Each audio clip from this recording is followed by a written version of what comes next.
Kristus ada di tengah-tengah kita, lebih utama dari segala sesuatu.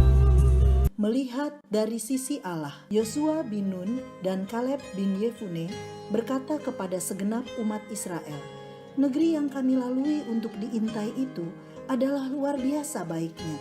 Jika Tuhan berkenan kepada kita, maka Ia akan membawa kita masuk ke negeri itu dan memberikannya kepada kita, suatu negeri yang berlimpah-limpah susu dan madunya."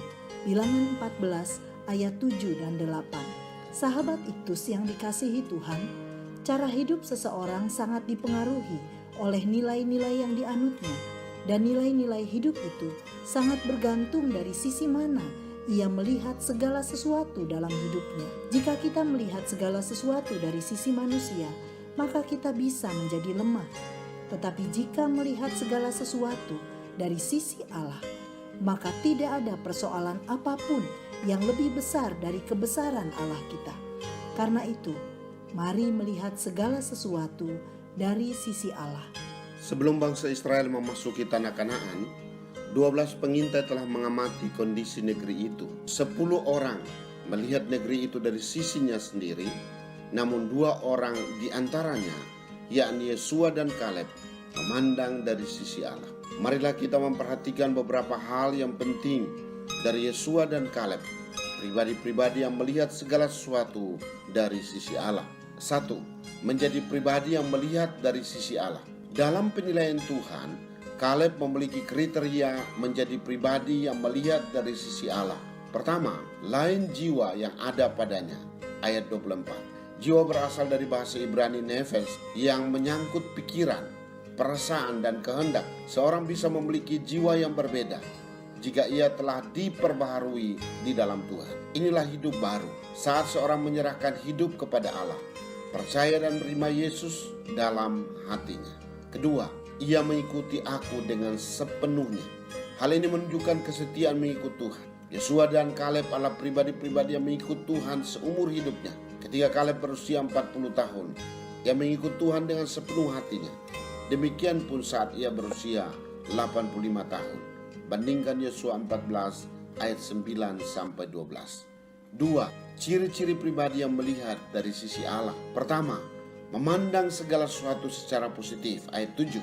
Objek yang dilihat oleh ke-12 pengintai adalah sama, tetapi mereka memiliki tanggapan yang berbeda. 10 pengintai memberi pendapat negatif.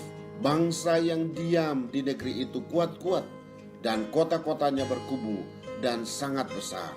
Pasal 13 ayat 28. Karena melihat dari sisi dirinya, berbeda dengan Yosua dan Kaleb, mereka berkata, Tuhan akan membawa kita masuk ke negeri itu. Ayat 8. Kedua, tidak membandingkan masalah dengan dirinya, tetapi dengan Allah. Ayat 8. 10 pengintai itu berkata, kami lihat di sana orang-orang raksasa, dan kami lihat diri kami seperti belalang. Pasal 13 ayat 33. Namun Yosua dan Kaleb berkata, mereka akan kita telan habis. Tuhan menyertai kita. Janganlah takut kepada mereka. Ayat 9. 10 pengintai yang lain membandingkan masalah dengan diri mereka yang terbatas. Sedangkan Yosua dan Kaleb membandingkan dengan Allah yang tidak terbatas. Ketiga, memiliki komitmen untuk taat pada Allah. Ayat 9. Ke-12 pengintai adalah pemimpin di antara orang Israel. Bilangan 13 ayat 3 dan 4. Tetapi hanya 2 orang dari antara mereka yang melihat segala sesuatu dari sisi Allah. Yosua dan Kaleb tetap memiliki komitmen untuk taat pada Allah, meskipun suara banyak orang tidak mendukung pernyataan mereka. Hanya janganlah memberontak kepada Tuhan, dan jangan takut kepada bangsa negeri itu. Ayat 9. 3. Berkat bagi pribadi yang melihat dari sisi Allah. Tuhan memberkati orang yang melihat dari sisi Allah, yaitu pertama, ia akan mendapat perlindungan Tuhan. Ayat yang ke-10.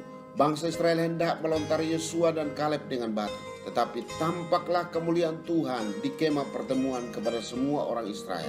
Ayat 10. Sehingga mereka terlindungi. Kedua, menikmati penggenapan janji Tuhan.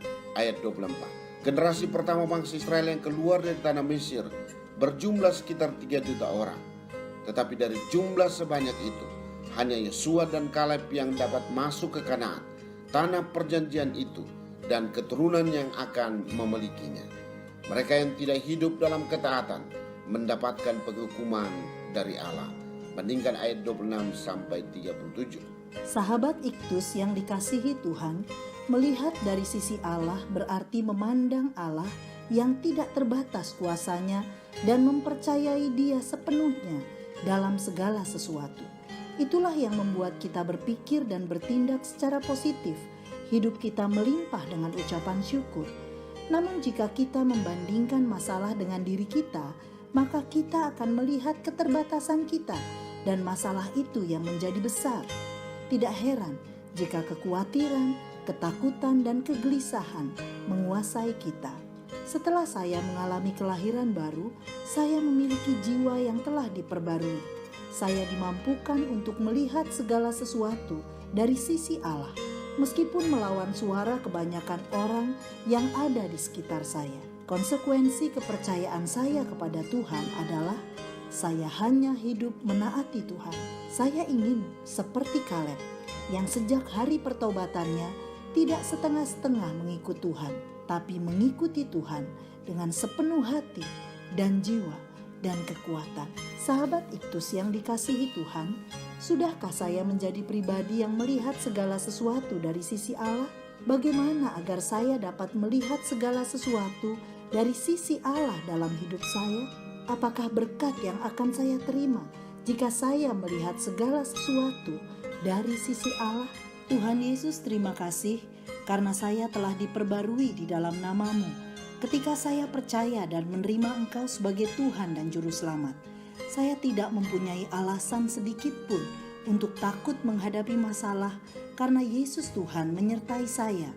Kiranya mata saya selalu melihat segala sesuatu dari sisi-Mu, sehingga saya dapat melihat kemuliaan-Mu dinyatakan dalam hidup saya, dan orang lain pun dapat memuliakan Engkau. Saya mau setia menjadi pengikut-Mu seumur hidup saya. Amin. Optimis menghadapi hari depan karena melihat segala sesuatu dari sisi Tuhan.